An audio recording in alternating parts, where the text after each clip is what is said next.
오늘의 주요 뉴스입니다. 민주노총 공공운수노조 화물연대가 오늘 0시부터 안전운임제 일몰제 폐지 등을 요구하며 무기한 총파업에 들어가 물류 차질이 빚어지고 있습니다. 새 정부 출범 뒤 첫 대규모 파업인데 윤석열 대통령은 법과 원칙에 따라 대응하겠다고 밝혔습니다. 더불어민주당이 대선과 지선 패배로 흔들리는 당의 수습과 쇄신을 이끌 새 비대위원장으로 사선의 우상호 의원을 내정했습니다.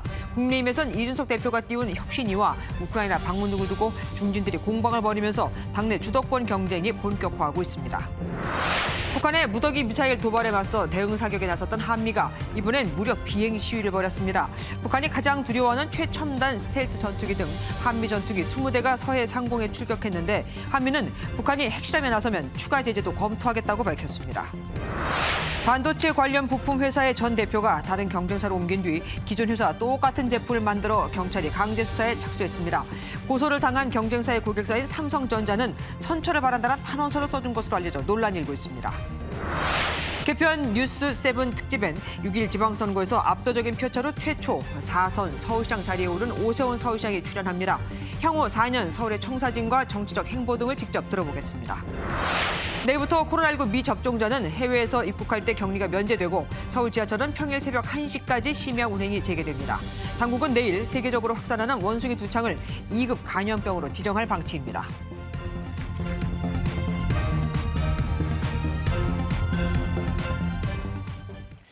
민주노총 공공운수노조 화물연대가 안전운임제, 일몰제 폐지 등을 요구하며 전면 무기한 총파업에 돌입했습니다. 파업에 참여한 인원은 8,200여 명, 조합원의 37% 정도 수준입니다.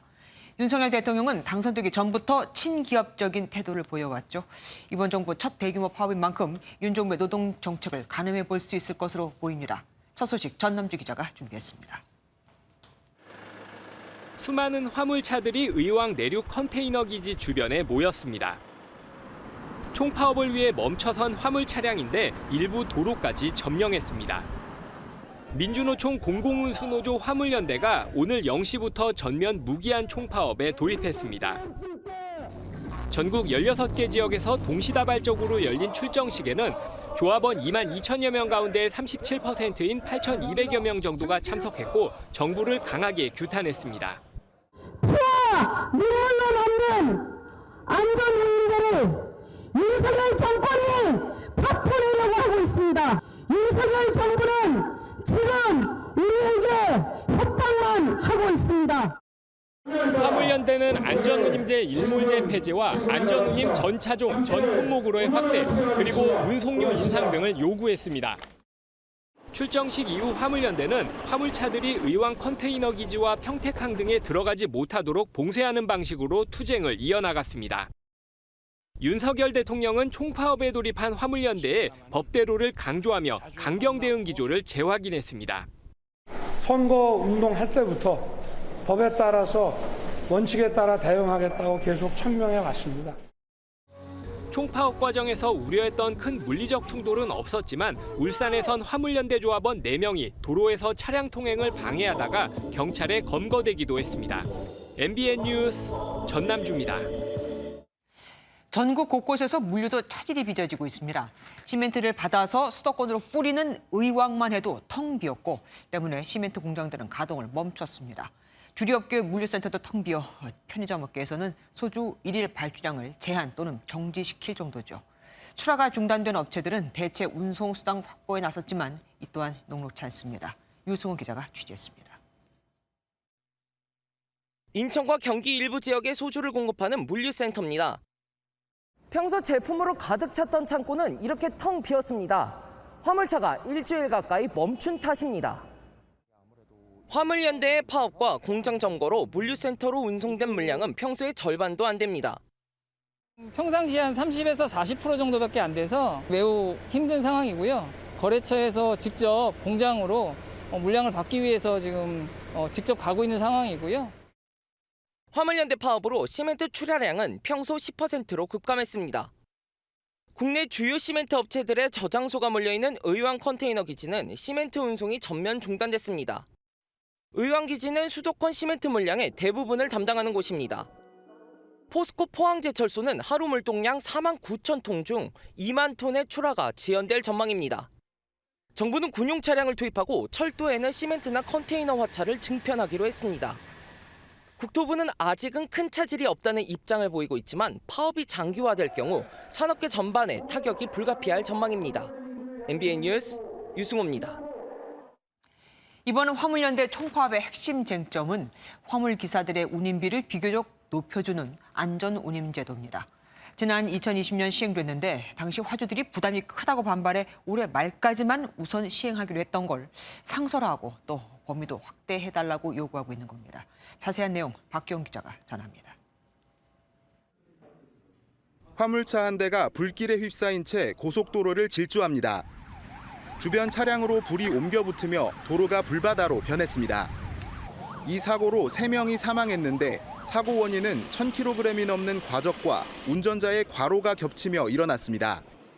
비슷한 사고가 이어지자 화물차 기사의 과로와 과적을 막자는 취지로 정부는 2020년 화물 노동자의 최저임금을 보장하는 안전운임제를 3년 시한으로 시행에 들어갔습니다. 기존보다 안전운임제 시행으로 약 40%가량 요금이 올라갔고 시멘트 화물차의 경우 월 평균 업무 시간이 42시간가량 줄어든 것으로 나타났습니다.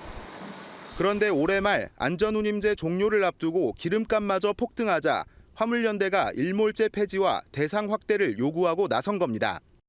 하늘 높은지 모르고 기름값이 치솟고 있습니다. 3년 일몰제를 폐지하고 전차종 전품목으로 확대하는 것이 저희의 첫 번째 요구안이고, 하지만 국토교통부는 화물 안전운임제 연장에 소극적인 입장입니다. 국회 입법 과정을 통해 해결될 문제인데다 안전운임제가 폐지되더라도 유가 연동 보조금을 통해 일정 부분 해소가 가능하다는 겁니다. 기업들도 안전운임제가 시행된 후 높아진 운송비를 감당하기 어렵다며 반대하고 있어 해법을 찾기가 쉽지는 않을 전망입니다. MBN 뉴스 박규원입니다.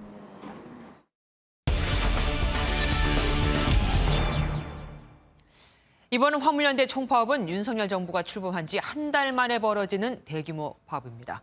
정부와 화물연대 모두 강경한 입장이죠. 사회정책부 조차훈 기자와 자세한 얘기 나눠보겠습니다. 어서 오십시오. 윤석열 대통령 취임 뒤에 첫 대규모 파업 아닙니까?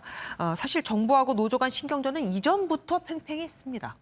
네, 그렇습니다. 윤석열 대통령이 대선 기간부터 강조했던 점이 바로 기업과 민간 중심의 경제입니다. 네. 기업과 시장이 키워드였는데 문재인 정부 때와 차별화되는 과제들을 추진해 온 겁니다. 일찌감치 새 정부 국정과제 이행계획서에 노조의 불법 파업, 사업장 점거 등에 대한 엄정 대처 방침이 명시되기도 했습니다. 네. 이러다 보니 안전운임제 논의를 위한 태스크포스 가동이 거론되는 상황에서 노동계가 이처럼 일찌감치 총파업에 들어간 게 정권 초의 힘겨루기를 위한 차원이 아니냐, 이런 해석도 나오고 있습니다. 사실 문재인 정부 때도 비슷한 파업은 있었습니다. 그때하고 지금하고 차이점은 뭔가요? 네, 화물연대는 지난해 11월에도 안전운임제의 일몰제 폐지를 요구하며 총파업에 나선 적이 있습니다. 예. 문재인 정부 때였죠. 당시 국토부의 대응은 비상수송 대책을 담은 A4 용지 2장짜리 참고 자료를 낸 것이 전부였습니다. 하지만 이번에는 달랐습니다. 국토부는 지난 3일 A4 용지 6장 분량의 참고 자료를 내면서 화물연대 주장을 적극 반박했고, 그리고 무관용 원칙을 강조하기도 했습니다. 네. 한덕수 국무총리를 비롯해 경찰 등 각 부처가 법과 원칙에 따른 대응을 일제히 강조하고 있는 점도 과거와는 달라진 모습입니다. 그런데 파업에 참여한 인원을 보면 생각보다 적습니다. 조합원이 전체의 6%밖에 안 되고, 그리고 파업 참여도 그중에서 37%입니다. 그런데도 큰 문제가 됩니까?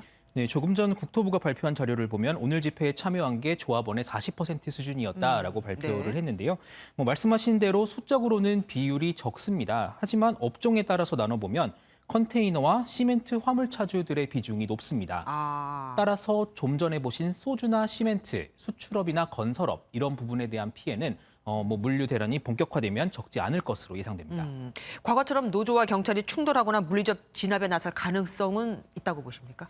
네, 앞서 리포트에서 보셨던 것처럼요. 윤석열 대통령은 불법 행위를 엄단하겠다는 입장을 강조했습니다. 네. 화물연대 차주들이 건당 운임을 받는 자영업자로 노동 3권이 보장된 노동자가 아니라는 판단이 배경에 깔려 있는 것으로 보이는데요. 화물연대 파업은 노동법이 보장하는 단체 행동이 아닌 집단 행동이고, 그렇기 때문에 파업 행위에 따른 단체 교섭권도 없다는 겁니다.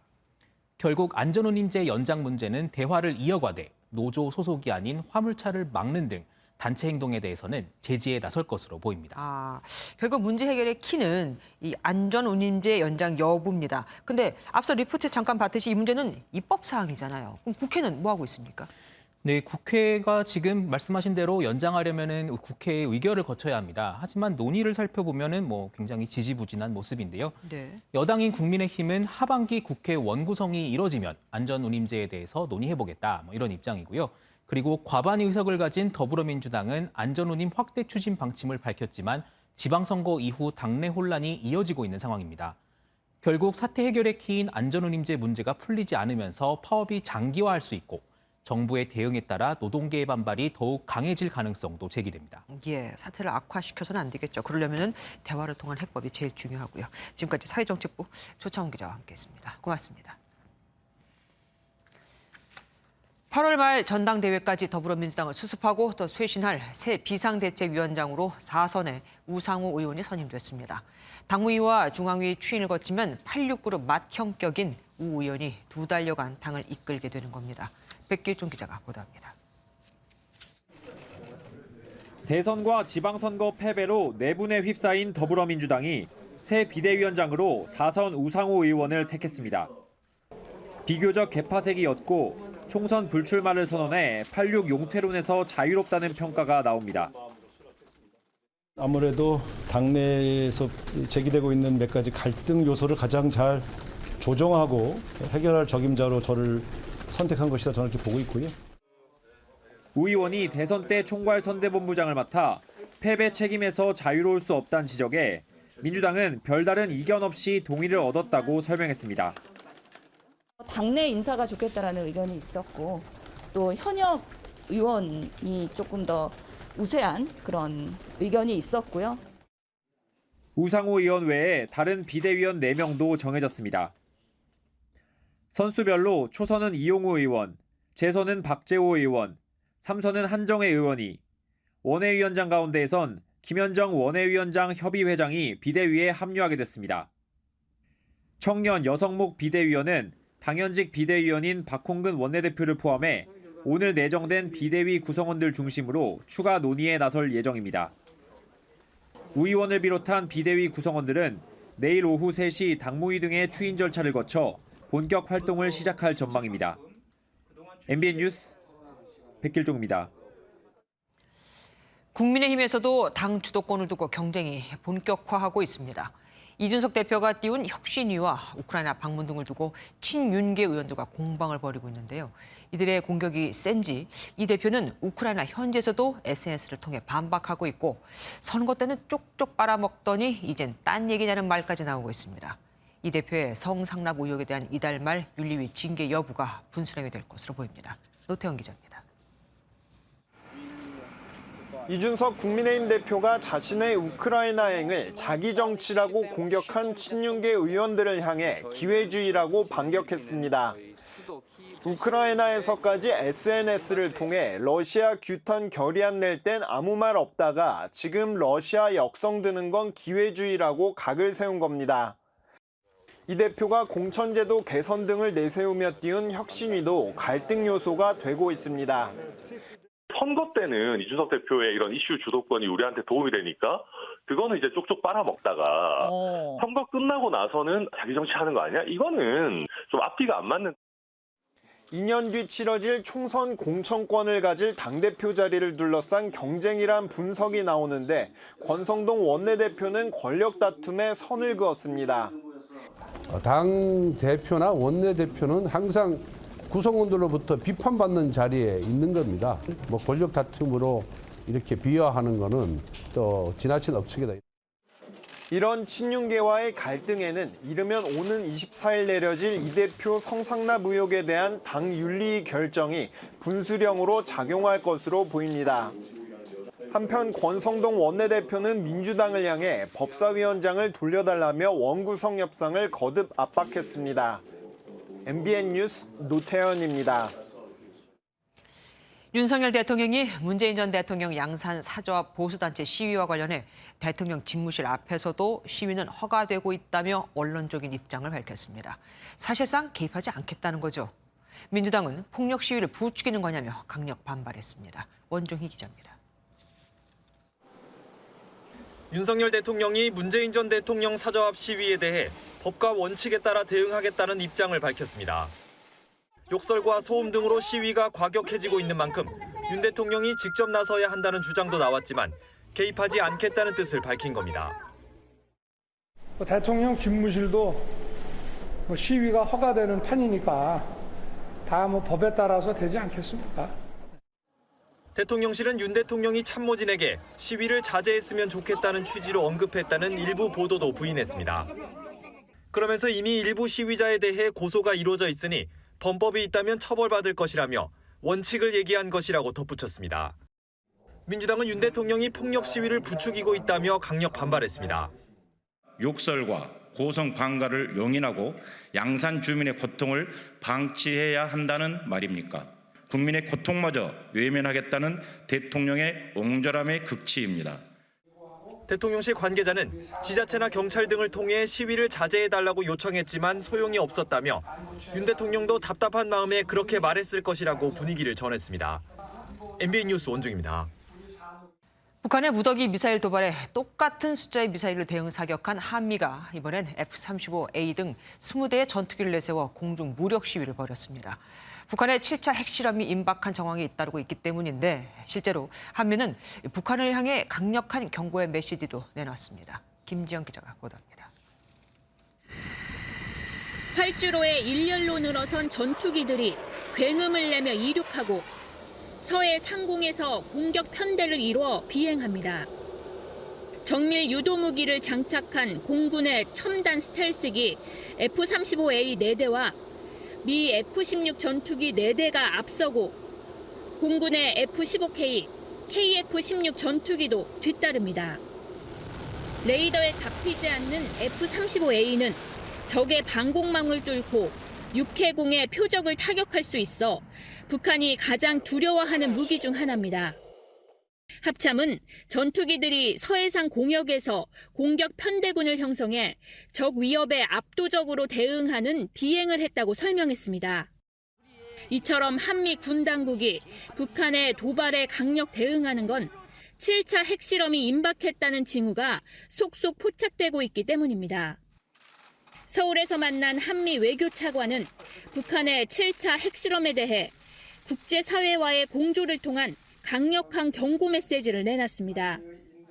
북한이 핵실험을 실시한다면 우리는 미국과 국제사회와 공조하여 북한에 대한 추가적인 제재를 검토할 수 있습니다. We'll find out. And I believe that not only the ROK in the United States and Japan, but the entire world will respond in a strong and clear manner. 한미가 확장 억제 전략협의체 재가동을 위한 실무 협의를 시작하기로 하면서 북한 핵실험 시 미 전략자산 정계 등 추가 조치도 예상됩니다. MBN 뉴스 김지영입니다. 반도체 부품업체의 전 대표가 회사를 옮겼는데 옮긴 회사에서 경쟁업체가 10년 넘게 걸려 만든 핵심 부품들을 불과 1년 만에 만들어 팔았습니다. 알고 보니 핵심 기술진 10여 명도 함께 이직한 상태. 경찰이 압수수색에 들어갔습니다. 참, 오늘 국무회의에서 윤석열 대통령은 반도체는 국가 안보의 자산이자 우리 산업의 핵심이라고도 강조했다죠. 먼저 윤기란 기자가 보도합니다. 수도권에서 20년 넘게 반도체 관련 부품을 만들어온 IM텍이란 중소기업입니다. 이 회사는 지난해 말 같은 종류의 제품을 생산하는 경쟁업체 A사를 고소했습니다. 불량 반도체를 선별하는 장치에 들어가는 다층 세라믹 기판을 만드는 첨단 기술이 A사로 유출됐다는 이유입니다. 공교롭게도 A사의 대표는 과거 IM텍의 대표였는데 IM텍의 전 부사장 등 핵심 기술진 10여 명도 A사로 옮긴 것으로 알려졌습니다. IM텍은 이들 중에 퇴사 전 기술을 빼간 여러 정황을 포착했다며 기술 도용 없인 단기간에 절대 같은 제품을 만들 수 없다고 주장합니다.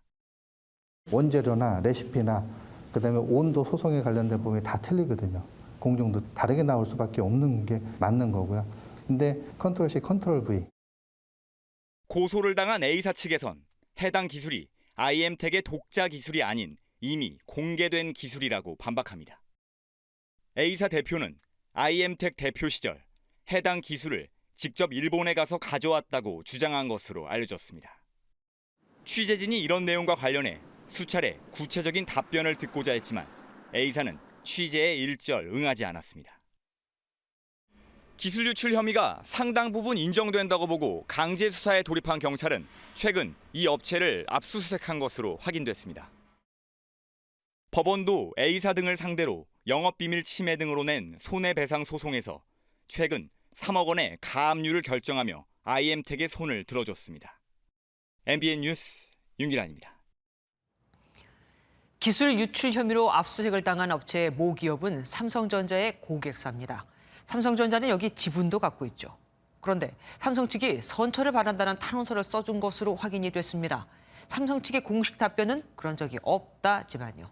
그룹 내 불법 행위를 근절시키겠다며 만든 준법감시위원회가 이런 것까지는 모를 수 있겠지만 사실이라면 삼성 측으로선 비판을 피하기 힘들 겁니다. 이시열 기자가 단독 보도합니다.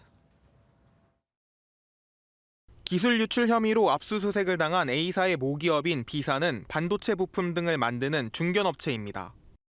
투자 전망과 안정적인 부품 수급 등을 이유로 삼성전자는 현재 B사의 지분 7%를 보유하고 있습니다. 다층 세라믹 기판의 안정적인 공급이 절대 필요한 삼성전자는 고소를 당한 A사의 선처를 바란다는 탄원서를 써준 것으로 알려졌습니다. 중요하죠. 중요하고 테스트 장비 쪽에 특히 프로브 카드 웨이퍼 레벨 테스트할 때 그게 집중적으로 쓰이는 건데 그게 필요해요. MNC 자체는 중요한 게 반도체 지금 불량 나면 다 폐기하잖아요. 해당 회사는 현재 삼성전자와 SK 하이닉스 등에 납품하며 성장을 거듭하고 있습니다. 하지만 삼성전자는 취재진에게 공식적으로 탄원서를 써준 적은 없다고 선을 그었습니다. 국내의 또 다른 중소기업이 같은 제품 생산에 14년간 400억 원을 투자했을 정도인데 A사는 설립된 지 불과 1년도 채 안 돼 제품 생산에 성공하면서 논란의 중심에 섰습니다. 기술 유출은 혐의가 인정된다면 10년 이하의 징역이나 10억 원 이하의 벌금을 받게 되지만 실제 양형 기준은 낮아 솜방망이 처벌이라는 지적이 꾸준히 나오고 있습니다.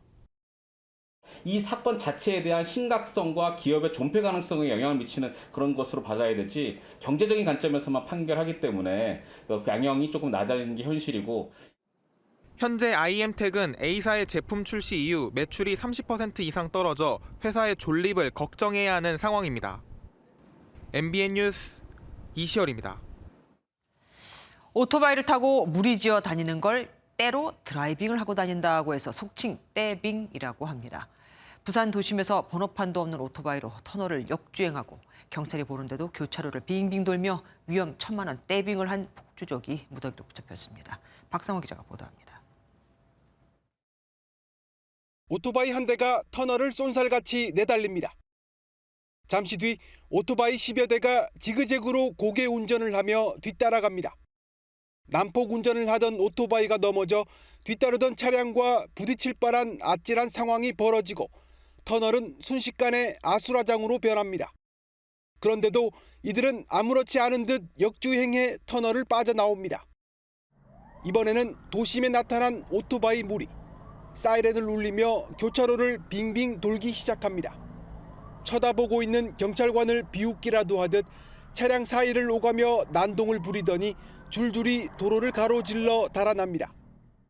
이들은 새벽부터 아침까지 무려 3시간 동안 난폭 운전을 하며 부산 도심을 휘젓고 다녔습니다. 이런 오토바이들은 번호판이 없거나 있어도 식별하기 어려운데 경찰은 CCTV 110여 대를 동원하는 대대적인 추적 수사 끝에 14명 모두 붙잡았습니다. 상당수가 무면허거나 무보험 상태인 10대와 20대들인데 고등학생도 2명이나 있었습니다. 단순하게 바람 쏘이를 한번 가자. 이렇게 지인들을 통한 카톡이라든지 이런 개인 연락을 통해서 일시적으로 모인 것으로 판단이 됩니다.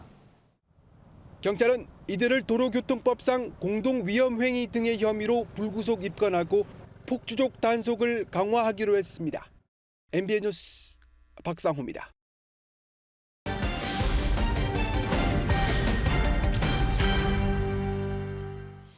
휴대전화 중고거래 앱을 통해 내 물건을 팔았는데 얼마 뒤 내 계좌가 지급 정지됐습니다. 보이스피싱에 쓰였다네요. 황당하죠? 이런 일이 따르고 있습니다. 포커스엠에서 이재호 기자가 취재했습니다. 경기도 수원에 사는 이모 씨는 지난달 인터넷 중고매매 사이트에서 문화상품권을 팔았다가 낭패를 당했습니다. 구매자에게 먼저 돈을 받고 50만 원어치의 상품권 번호를 알려줬습니다. 상품권 번호를 알면 온라인에서 책을 사는 등 사용이 가능하기 때문에 긁어서 사진으로 보내준 겁니다. 정상적으로 거래가 이뤄졌다고 생각했는데 며칠 뒤 문제가 생겼습니다. 뭐 입금을 먼저 해주겠다 하니까 문제 없겠거니 해서 이제 상품권을 이제 긁어가지고 그 핀 번호를 보내줬습니다. 한 2, 3일 후인가 제가 계좌를 쓰려고 했는데 계좌가 안 되는 거예요. 그래서 알고 보니 사기범이 상품권을 사겠다고 한 뒤 상품권 정보를 다른 사이트에 올려 제3자에게 다시 판 겁니다. 사기범이 제3자로 하여금 최초 판매자에게 돈을 보내게 하고 상품권은 자기가 가로채는 수법입니다. 이렇게 되면 상품권을 판 사람이 의심을 받아 계좌가 정지되는 겁니다. 경기도 용인에 사는 이 40대 남성도 얼마 전 상품권 거래를 했다가 피해만 봤습니다. 계좌로 돈을 받은 뒤 2천만 원어치의 문화상품권 번호를 알려줬는데 돈을 보낸 사람은 보이스피싱 피해자였습니다. 상품권 판매자의 계좌는 지급 정지됐습니다. 그래서 그렇게 믿고 했는데 그게 이제 걸려드는 건지는 몰랐죠. 억울하고 잠도 안 오고 밥도 안 넘어가고. 보이스피싱 조직들이 경찰의 단속으로 대포 통장 사용이 어려워지자 사용하는 수법입니다. 바로 현금화할 수 있는 상품권이나 귀금속을 대상으로 보이스피싱 피해자에게 연락해 구매 대금을 보내게 하고 물건을 챙기는 방식입니다. 물건을 판 사람은 정상적인 거래였다는 걸 증명하지 못하면 졸지에 공범으로 몰릴 수 있게 됩니다. 휴대전화가 아닌 사이트 메신저만 이용하거나 직거래를 피하고 신원 확인을 꺼린다면 의심해야 합니다. 현금화하기 쉬운 금 같은 자산의 경우에는 중고 거래를 피하시는 게 좋고요. 거래를 하셔야 한다면 상대방을 직접 만나든가 하는 방법으로 신원을 확인하는 절차를 거래 당사자가 더 주의해야 하겠지만 신원 확인 강화 등 중고거래 업체의 운영 방식 개선도 필요하다는 목소리가 커지고 있습니다. 포커스M 이재호입니다. 인구 1,000만의 수도를 책임지는 서울시장은 지방선거에서 가장 관심을 끄는 지역이라고 해도 과언이 아닙니다. 당선되자마자 곧바로 대선 주자의 반열에 오르기도 하는 자리니까요. 서울시장 최초로 4선을 기록한 오세훈 시장을 뉴스7 개편 특집 첫 손님으로 모셨습니다. 어서 오십시오. 네, 반갑습니다. 네, 혹시 전화번호 바꾸셨습니까? 아니요. 오늘 국무회의에서 회의 시작 전에 명함을 돌리셨다고 들었거든요. 예. 왜 돌리셨습니까? 뭐 모르는 바도 아닐 텐데. 거의 대부분 처음 뵙는 장관님들이 많으시죠. 네, 오늘 처음 들어갔거든요. 그래서 그러면 앞으로 이제 연락이 오면 잘 공조를 하기 위해서 연락처를 드린 겁니까? 그럼요. 흡족할 게 많죠, 정말. 보궐선거 당선되고 나서 사실 그 전에 보궐선거 전 당선이 1년 전이죠. 1년간 굉장히 많은 일을 하셨을 것 같습니다. 1년을 평가한다면 어떻게 하시겠습니까? 돌이켜보면 4년 뛰기 위한 준비 작업을 좀 충실하게 했다. 이렇게 저 스스로 자리매김하고 싶은데요. 일단 부분적으로 많이 퇴보를 하거나 정체 상태를 겪고 있는 부문이 많습니다, 서울시에. 그래서 그걸 이제 전 세계 도시 순위 5위권까지 올려보겠다 이런 아주 야심찬 계획을 세우고 구체적인 정책, 사업 이런 계획들을 많이 했거든요. 네.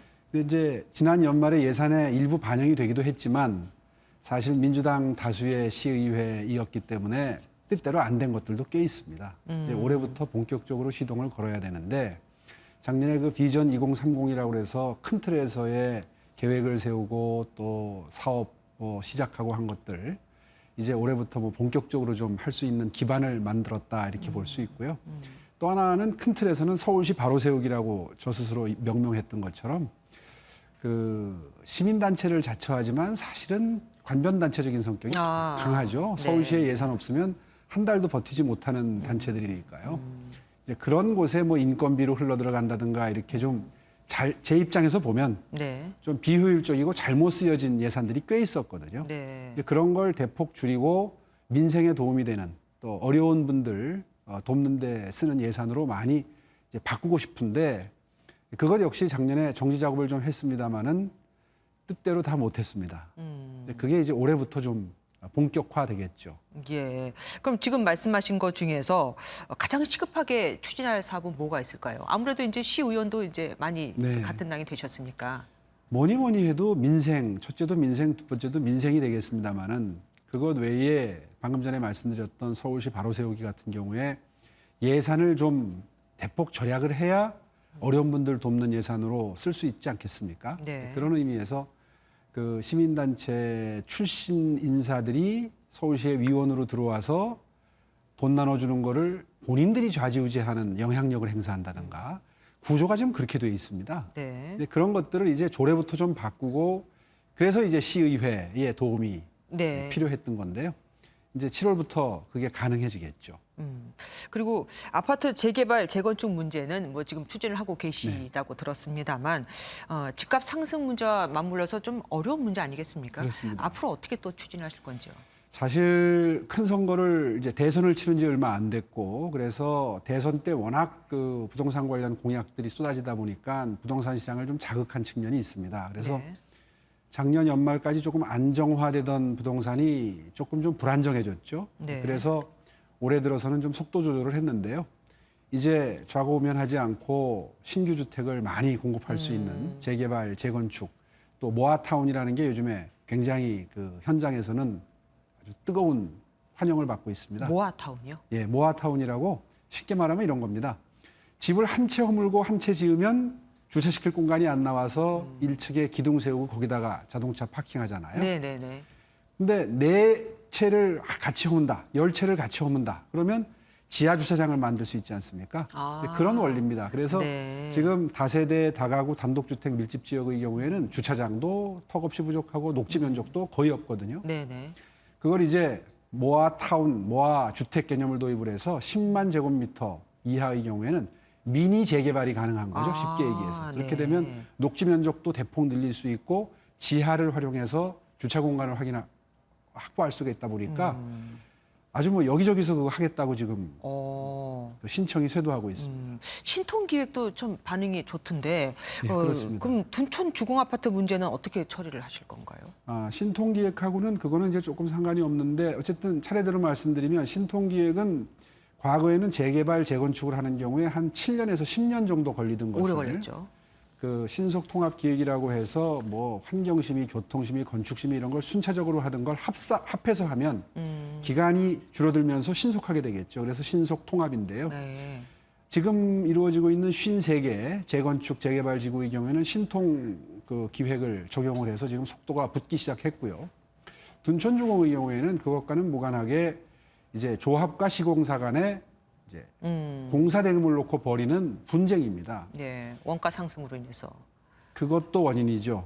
뭐 여러 가지 복잡한 사정이 있습니다. 지금 뭐 한참 협상 중이라서 구체적인 사정을 말씀드리면 오히려 협상에 지장이 생길 것 같아서 제가 말씀은 자제하겠습니다만은 어쨌거나 이게 단순히 시공사와 조합 간의 분쟁이 아니라 또 조합이 신구 조합이 있고 이래서 삼각 관계가 되다 보니까 복잡하군요. 이게 갈등 조정이 쉽지만은 않습니다. 어쨌든 지금 가닥을 잡아가고 있고요. 시공사가 지금 조금 좀 그 이 협상에 미온적인데 서울시가 적극 중재에 나서고 있습니다. 예. 아마 조만간 좋은 결과가 나오리라고 기대하고 있습니다. 네. 용산 같은 경우는 대통령 집무실이 이전하면서 관심을 더 많이 받고 있는데 용산 기지나 기지창은 어떤 구상을 갖고 계십니까? 두 개가 이제 좀 다른 건데요. 그 철도 정비창의 경우에는 용산 국제업무지구라고 그래서 마지막 남은 서울시 혹은 대한민국 발전의 엔진으로 쓸 수 있는 네. 빈 땅이죠. 예. 거기는 이제 주로 그 산업 비즈니스 타운으로 구상을 하고 있는 곳이고요. 용산 미군기지 같은 경우에는 옮겨가고 나면 녹지 공원화하는 게 이제 목표인데요. 사실은 그 부분에 대해서는 서울시는 의견을 개진할 수 있는 정도밖에는 관여할 방법이 없습니다. 네. 실제로는 국토부나 환경부가 지금 주도적인 일을 하고 있는데요. 어쨌든 앞으로 서울 시민들을 위한 아주 가장 대표적인 녹지 공원인 만큼 서울시가 적극 그 의견을 개진할 수 있도록 지금 노력 중에 있습니다. 예. 마지막으로 짧게 좀 답변 네. 부탁드립니다. 교통방송 TBS 그 교육방송으로 바꾸겠다고 하셨던 그 정책은 어떻게 하실 건가요? 그 부분은 사실은 이제 제가 아이디어를 낸 거고요. 네. 교통방송의 기능이 쇠하고 있기 때문에 줄어들고 있기 때문에 이렇게 하면 어떨까 하고 이제 제안을 한 건데 결국은 시의회에서 본격적인 논의를 거쳐야 방향이 설정이 될 겁니다. 실제로 이걸 기능을 전환한다든가 어떻게 해야지 될지 또 얼마나 예산, 지금 한 300억 정도 연간 예산 지원이 이루어지고 있는데 독립법인을 표방한 만큼 계속해서 이 정도의 예산을 지원하는 게 맞는지를 비롯해서 앞으로 시의회에서 본격적인 논의가 될 것으로 예견이 되고요. 그 결과에 따라서 아마 가닥이 잡힐 것으로 생각을 합니다. 그러니까 뭐 교육방송이다 뭐다 이렇게 결론 난 건 아직 없고. 여러 가지 아이디어가 지금 제안이 나오고 있습니다. 교육방송뿐만 아니라 앞으로 점차 중요해지는 인생 이모작, 그 재교육, 또 그 교양 굉장히 많이 필요하거든요. 앞으로. 그래서 또 문화예술 뭐 이런 쪽에 초점을 맞춰서 방송 기능을 좀 다변화하자 이런 아이디어도 있고요. 아마 굉장히 복합적인 논의가 앞으로 이루어질 걸로 예측을 합니다. 어쨌든 지금 그대로는 가지 않겠다는 생각이시죠? 이미 뭐 교통방송에서 제공하는 교통정보를 듣고 운전하는 분들이 거의 없는 형편이기 때문에 어떻게든 기능이 바뀌어야 되는 것은 타당할 것 같습니다. 예, 바쁘신데 이렇게 나와주셔서 고맙습니다. 예, 고맙습니다. 네. 금융감독원장에도 경제금융수사통으로 알려진 이복현 전 부장검사가 내정됐습니다. 지금 옵티머스, 신라젠, 라임 등 쌓인 사건이 많으니 검사 출신이 가면 대대적인 금융권 비리 척결에 나서겠죠. 윤석열 대통령은 적재적소에 일 잘할 사람을 배치했다고 했지만 검찰 편중 인사 논란은 가시지 않고 있습니다. 황재형 기자입니다.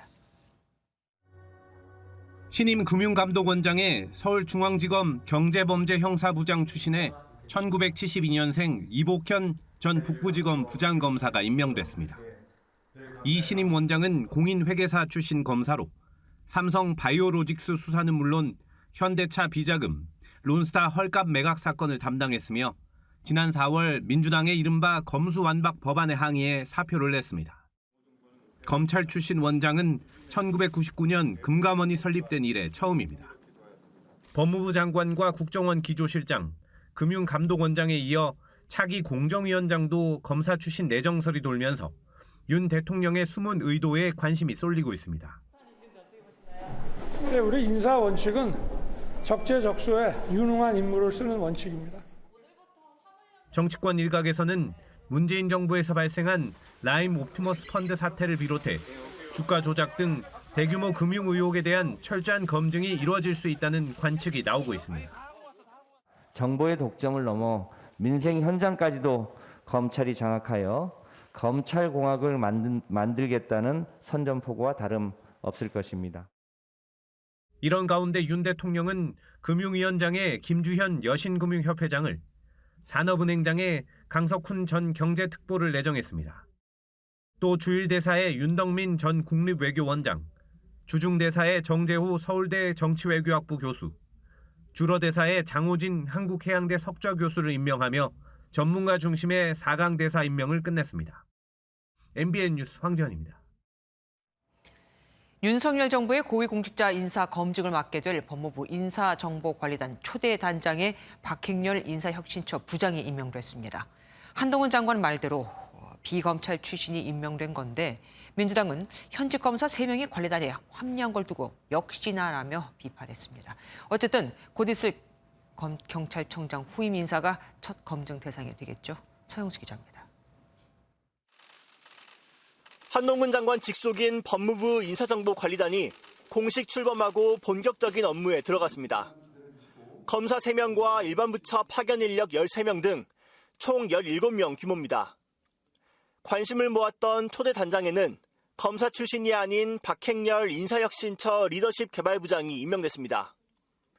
앞서 한 장관이 공언한 대로 인사 업무의 전문성을 갖춘 공무원들을 발탁했다는 게 법무부의 설명입니다. 인사와 검증 업무에 전념해온 직업 공무원을 책임자로 둘 것이고 기존에 있었던 우수한 분들을 모셔서 체계적으로 통상 업무에. 하지만 민주당은 이동균 부장검사 등 현직 검사 3명이 관리단에 합류한 것을 두고 권력기관 서열화의 시작이라며 비판했습니다. 인사정보관리단의 출범은 대한민국의 모든 권력을 법무부와 검찰 아래에 두는 권력기관 서열화를 통해 검찰 공화국을 바치는 역할을 할 것입니다. 이에 대해 법무부는 해당 검사들이 인수위에서부터 인사검증 업무를 맡아온 만큼 업무의 연속성 측면을 고려한 것이라고 설명했습니다. 인사정보관리단의 1호 검증 대상은 다음 달 임기가 끝나는 김창룡 경찰청장의 후임이 될 것으로 보입니다. 첫 검증 대상부터 부실 검증 논란이 제기될 경우엔 거센 역풍이 예상됩니다. MBN 뉴스 서영수입니다.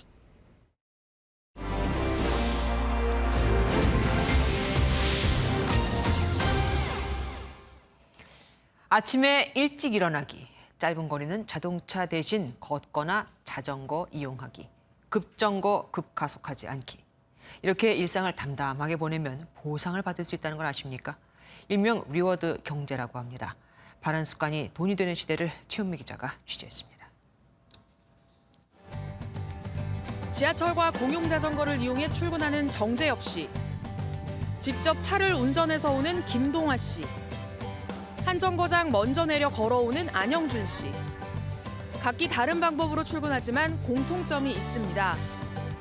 모두 회사까지 오는 길에 돈을 벌었다는 겁니다. 서울역에서 내려 자전거로 갈아탄 재엽 씨는 대중교통 자전거 환승 리워드 100원. 급가속 급정거하지 않고 안전운전한 동아 씨는 자동차 리스료 300원. 열심히 걸어서 만보를 채운 안영준 씨는 140원을 벌었습니다. 각각 대중교통과 자전거를 이용하고 안전하게 운전하고 하루 만보씩 걷는 사람들에게 돈을 주는 챌린지에 참여해 달성한 결과입니다. 하루에 한 번씩 이렇게 환승할 때마다 100원 정도씩 쌓이다 보니까 한 달에 한 3,000원 정도 쌓였던 것 같아요. 그래서 꽤 쏠쏠하게 기업은 충성 고객을 만들고 소비자는 건강관리에 금전 보상까지 챙길 수 있는 리워드 마케팅이 인기를 얻고 있습니다. 하루 만보 걷기에 참여하는 사람들은 누적 400만 명을 넘었고 대중교통 자전거 환승은 21만 명이 함께하고 있습니다. 저희 부모님께도 좀 추천을 드려서 저희 어머니도 지금 아주 열심히 만보기를 사용하고 계십니다. 분야가 다양해지며 아침에 일찍 일어나면 돈을 주거나 영양제를 꼬박꼬박 챙겨 먹으면 포인트를 주는 챌린지도 등장했습니다. 내 건강과 안전을 챙기는 작은 도전으로 쏠쏠한 보상까지 챙기는 새로운 트렌드가 자리 잡고 있습니다. MBN 뉴스 최은미입니다. 하늘을 나는 택시와 공중으로 오가는 택배. UAM은 전 세계에서 731조 원의 시장을 만들 것으로 예측되는 유망 사업입니다. 이 시장을 선점하기 위한 글로벌 경쟁도 치열한데 우리는 아직입니다. 대통령 집무실이 용산으로 오면서 서울 중심부가 비행 금지 구역이 되기도 했죠. 민경현 기자가 취재했습니다. 활주로에서 천천히 상공으로 날아오르는 유인 드론. 오는 2024년 올림픽에 맞춰 프랑스 파리에서 첫 선을 보이는 UAM 에어택시입니다. 옆 나라 영국에서는 지난달 세계 최초로 UAM 이착륙장 버티포트가 시범 개장했습니다. 오는 2040년 731조 원 규모로 성장할 것으로 예측되는 글로벌 UAM 시장을 선점하기 위한 전쟁이 시작됐습니다. In the city of the future, these will be shared assets. Customer can then call a Volocity to come and pick you up when you need it, and you only pay for the flight.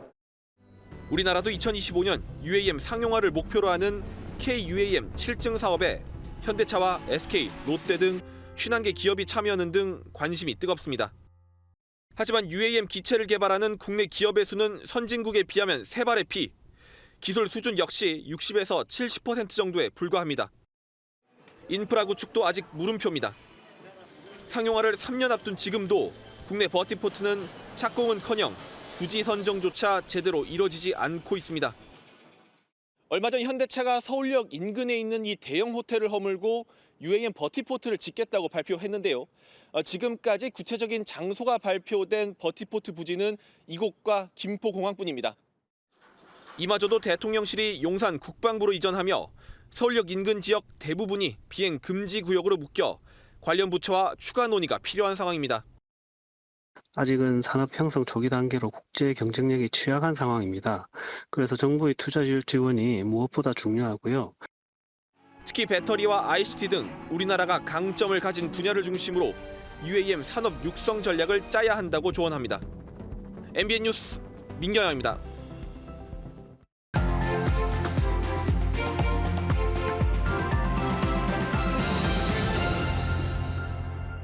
돈이 모자라도 개발해서 팔면 돈이 되니까 그래서 사채를 얻었는데 MBN 인기 프로그램 나는 자연인이다. 172회에 출연한 주인공은 잘 나가던 요리사였습니다. 주인공은 돈을 더 벌기 위해 빚을 내 부동산에 투자했다가 가족이 해체되고 건강마저 잃자 산으로 향하죠. 온라인에선 빚을 내 투자했다 영혼까지 털렸다며 절대 비투를 하지 말라는 경고를 흔히 볼 수 있습니다. 영혼까지 끌어모아 대출을 받는다는 영꿀과 빚내서 투자한다는 비투는 요즘 일상어가 되다시피 했죠. 빚에 파묻힌 대한민국을 보여주는 보고서도 나왔습니다. 국제금융협회 세계부채보고서에 따르면 올 2분기 기준 세계 36개 나라의 국내 총생산 GDP 대비 가계부채 비율은 한국이 104.3%로 1위였습니다. 미국 76.1%, 중국 62.1%, 일본 59.7%에 비해서 압도적으로 높죠. 또 저금리 시대가 전후면서 미국 등 주요국의 GDP 대비 가계부채 비율이 1년 전보다 4%포인트 이상 감소할 때 한국은 고작 0.7%포인트 하락하는 데 그쳤습니다. 가계부채가 GDP를 웃도는 건 한국이 유일했죠. 더 심각한 건 2030 세대입니다. 한국은행에 따르면 2020년 말 기준 30대 소득 대비 가계 대출 비율은 262%에 이릅니다. 벌 수 있는 돈의 2.6배에 달하는 대출을 받은 거죠. 20대의 가계 대출 비율도 엄청나니 20, 30대가 미래를 저당 잡혔다고 외칠 만도 합니다. 이 와중에 이자와 직결되는 금리는 2014년 3월 이후 최고를 또 찍고 있죠. 노르웨이 극작가 헨리크 입센은 차입과 부채에 의존하는 가정엔 자유나 아름다움이 있을 수 없다고 했습니다. 나는 빚이 없다고요? 금리 인상기에 가계빚은 이자 부담으로 이어지고 소비 위축은 필연이 됩니다. 그래도 남의 얘기일까요? 또 빚 없이 살 수 없는 나라를 만든 정부와 금융당국은 빚으로 물든 대한민국을 위해서 무엇을 준비하고 있는지도 진지하게 물어보고 싶습니다. 김주아의 그런데 오늘은 한국 가계빚 세계 1등이었습니다.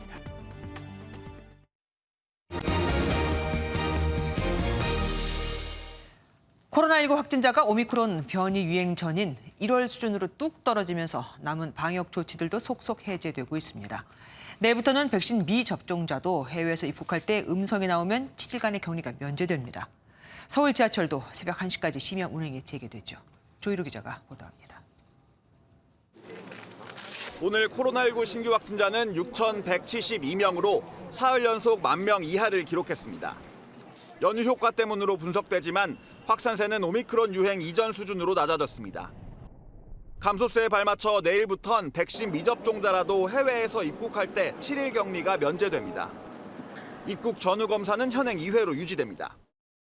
모든 입국자께서는 입국 전 48시간 이내에 시행한 PCR 또는 24시간 이내에 시행한 신속 항원 검사 결과를 입국 시에 제출해 주시고 또 당국은 확진자의 7일 격리 의무 해제를 검토하기 위해 TF를 만들어 논의에 들어갔고 다음 주쯤 결과를 발표할 예정입니다. 서울 지하철도 코로나로 멈췄던 심야 운행을 새벽 1시까지 재개하면서 빠르게 일상으로 돌아가고 있습니다. 하지만 오미크론 변이 바이러스가 지속적으로 국내에 유입되고 에어컨 가동 등으로 실내 환기가 부족해지면서 여름철 재유행 우려도 제기되고 있습니다. 더욱이 전 세계적으로 원숭이 두창 확진자가 증가하는 만큼 당국은 3세대 두창 백신을 신속하게 도입할 예정이라고 밝혔습니다. 그 3세대 두창 백신에 대해서 제조사와 국내 도입에 대한 협의를 진행 중에 있으며 향후 물량과 그리고 도입 일정에 대해서는 정해지는 대로 안내. 당국은 내일 원숭이 두창에 대한 2급 감염병을 발령할 예정입니다. MBN 뉴스 조희로입니다. MBN과 대한의사협회가 코로나 극복에 힘써온 국민들에게 감사를 표하는 국민 여러분 덕분입니다. 캠페인에 나섭니다. 이번 캠페인은 2년 넘게 코로나 극복을 위한 방역에 솔선수범한 국민에게 감사의 뜻을 전하고 포스트 코로나 시대에도 생활 속 방역 실천 의지를 이어가자는 메시지를 담아 진행될 예정입니다. 당분간은 우산 꼭 챙겨 다니셔야겠습니다. 현재 서쪽 지역 곳곳으로는 비가 이어지고 있는데요. 대부분 오늘 밤에 그치겠지만 충청권과 전북, 제주도는 내일 새벽까지 이어지는 곳이 있겠습니다. 자세한 강수량 살펴보시면 동해안을 제외한 대부분 지역에 최고 40mm, 서울을 포함한 강원 북부에는 1mm 안팎의 비가 지나겠습니다. 소나기 소식도 들어 있습니다. 대기 불안정으로 내일 낮부터 저녁 사이 강원 남부 내륙과 중부 곳곳에 소나기가 지나겠는데요. 소나기 특성상 지역마다 강수량의 편차가 매우 크겠습니다. 기상정보 잘 참고하시기 바랍니다. 바다 날씨도 좋지 못합니다. 현재 동쪽 바다 대부분 지역이 풍랑특보가 발효 중입니다. 너울이 해안가로 밀려와 안전사고가 우려되는 만큼 해안가 접근은 자제해 주시는 게 좋겠습니다. 내일은 전국에 구름이 많겠습니다. 서울이 아침에 16도, 한낮에는 26도로 오늘과 비슷하게 선선하겠습니다.